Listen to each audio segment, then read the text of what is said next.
Thalassaemia রোগটা হলো কি, এটা হিমোগ্লোবিনের রোগ। অ্যাকচুয়ালি হিমোগ্লোবিনের একটা ডিফেক্ট থাকে জন্মগত।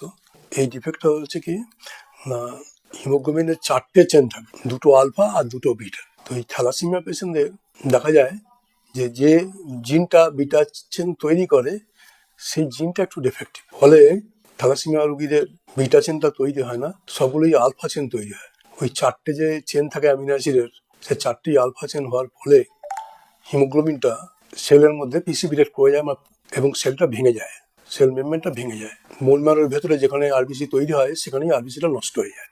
এই হলো থ্যালাসেমিয়ার রোগটার মূল ব্যাপার।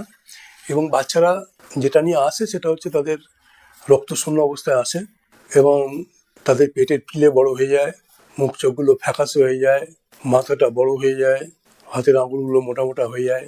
যেহেতু ভালো রক্ত এদের নেই, সেই জন্য এরা হাইটও ভালো বাড়ে না, অসুখ বিসুখও খুব বেশি ভুগে রক্তশূন্যতার জন্য। এখনো পর্যন্ত আমাদের যে চিকিৎসা আমরা পাই সেটা হচ্ছে যে তাদের রক্ত কমে গেলে রক্ত দেওয়া হয়, আর তাদেরকে ওই যে রক্ত দেওয়ার ফলে যে আয়রন যেটা শরীরের বিভিন্ন জায়গায় জড়ো হয়, সেই আয়রনটাকে ক্লিয়ার করার জন্য কিছু ওষুধ দেওয়া হয়। এই হলো বর্তমান চিকিৎসা ব্যবস্থা থ্যালাসেমিয়া রোগীদের। কিন্তু এটা কি আসল ব্যবস্থা? আসল অবস্থা কিন্তু এটা নয়। থ্যালাসেমিয়া রোগ যদি পুরোপুরিভাবে কিওর করতে হয় তাহলে যে চিকিৎসাটা দরকার সেটা হচ্ছে এদের বোন ম্যারো ট্রান্সপ্ল্যান্ট করে দিতে হবে, অর্থাৎ বোন ম্যারোটা বদলে দিতে হবে। সেই বোন ম্যারো ট্রান্সপ্ল্যান্টটা এখন সহজলভ্য নয়, এটা করতে প্রচুর খরচ হয়, কম জায়গাতেই হয়, সরকারি হসপিটালে এর সুযোগ খুবই কম এবং কতগুলো স্পেশাল জায়গাগুলো হয় এবং অত্যন্ত খরচ সাপেক্ষ বলে রোগীরা সেগুলো করতে পারে না। শান্তিনিকেতন মেডিকেল কলেজ একটা দৃষ্টান্ত স্থাপন করতে যাচ্ছে। সেই দৃষ্টান্তটা হচ্ছে কি, এখানে কোকিলাবেন ধীরুভাই আম্বানি যে হসপিটাল আছে মুম্বাইয়ের, তার সাথে যুক্ত হয়ে এখানে এই থ্যালাসেমিয়া রোগীগুলোকে তাদের যাতে বোন ম্যারো ট্রান্সপ্লান্টেশনটা ফ্রিতে হয় সেই চেষ্টা এখানে হচ্ছে এবং হতে চলেছে।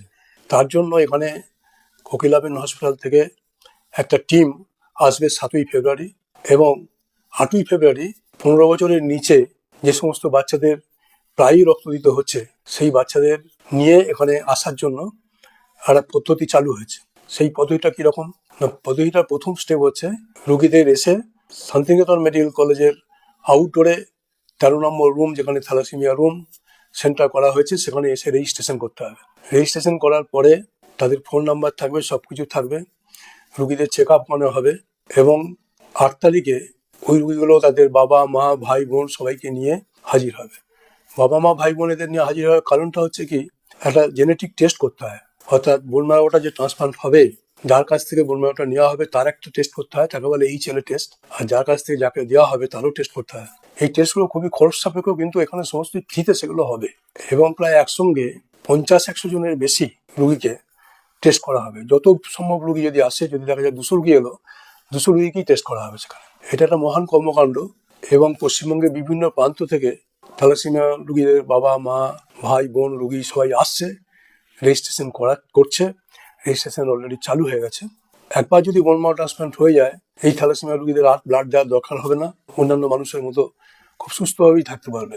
আমরা এই যে থ্যালাসেমিয়ার ক্ষেত্রে শান্তিনিকেতন মেডিকেল কলেজে যে একটা বিশেষ উদ্যোগ, সেই উদ্যোগটা বিভিন্ন জায়গায় ছড়িয়ে দিচ্ছি বা ছড়িয়ে দেওয়ার চেষ্টা করছি।